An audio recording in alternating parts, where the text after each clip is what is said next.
Hey y'all, this is David, the Georgia photographer, and today I'm in my old hometown of Lafayette, Georgia, and I'm going to review the 70-210 screw drive focus lens from whenever.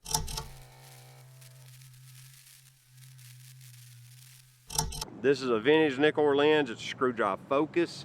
So if you have one of the later generation Nikon cameras or the slightly more expensive ones like the D7000s or all of the mid-range pro cameras, they all have the motor in them to drive the focus. So it'll autofocus on all of those cameras.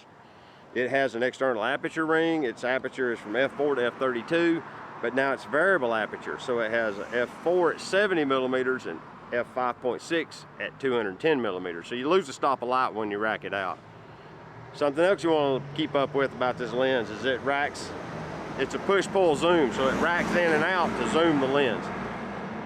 When you do that, you move air into and out of the lens. That's eventually going to get dust on your sensor. Something to keep in mind. Now, the huge grip area is for the zooming. The little grip area, if I turn off this focus latch, is the manual focus override. That's what that is. Focus throw is about a quarter turn, give or take a little bit. It's right at a quarter turn. Minimum focus distance is a little less than 5 feet. Looks like it might actually go down to 4, maybe. We'd have to test that with a tape measure, but it's a little less than 5 feet. It's marked at 5. It has beautiful glass in it. It's a heavy lens. It's aluminum body construction with a bunch of glass in it. There's no plastic in this lens. So just keep that in mind when you're using this lens. It's going to be heavy. It's not a light lens. You know, just maintain that ideology and you'll do just fine.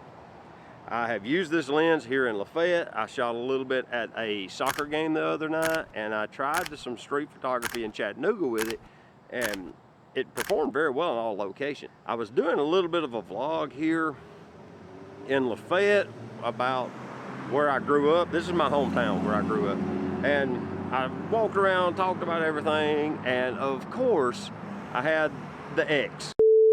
This LaFayette Church used to be Bible's Hardware when I was a kid.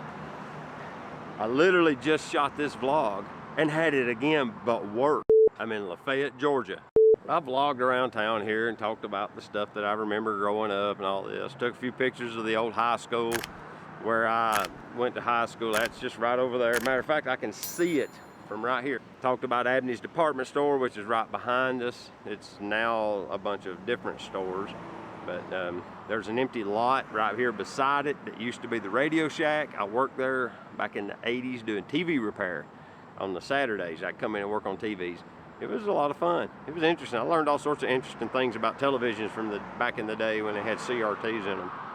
You know, and talked about how that building on the end used to be the Boston store, which was the high-end clothing store in Lafayette. And like you bought your Letterman jacket there if you had a Letterman jacket in high school. I didn't have one. I just vlogged around town some. But now I've come back to reshoot this just so I could do it here and get it right. I was just like, I got to get it right. And I could not seem to make this video for some reason. I don't know what the deal was. All that aside, the lens performs superbly well. It really does. It's surprisingly good to be a variable aperture zoom lens. Considering that, like, in the day when this lens came out, it feels like there's a spider or something on my ear. But back in the day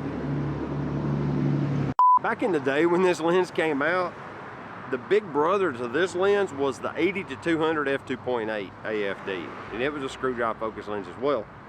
So if you need like the extra 2 stops of light at the 200 side, then you would get that lens. And honestly, that lens is a deal. Right now you can get them on eBay for like between $400 and $600, and it's a really good lens. There's a lot of options, but for compact size, like a nice mid-range telephoto zoom, if you're going to take it on a trip, look how small it is. That's 210 millimeters when it's racked out. So I mean, this ain't a bad lens. It would perform really well. I was talking to my wife the other night. I have the 25-50 f4 that belongs to Grant as well, and it and this lens with this D810 even would make a great travel kit. You know, you could take awesome photos with it. So, you know, all that just to say, if I would recommend it, yeah, I kind of would, especially if you've got the camera body to drive it, you know, the D7000s or the D200, the D500, the D600 family, D700 family, D800 family. All of them run it just fine. So the only thing is it's heavy. You just got to bear that in mind. So with that, this is David, the Georgia photographer. I appreciate you listening to my long-winded ramble. And until next time, get your camera out and go take a picture with it. All right, we'll see you later. Bye-bye.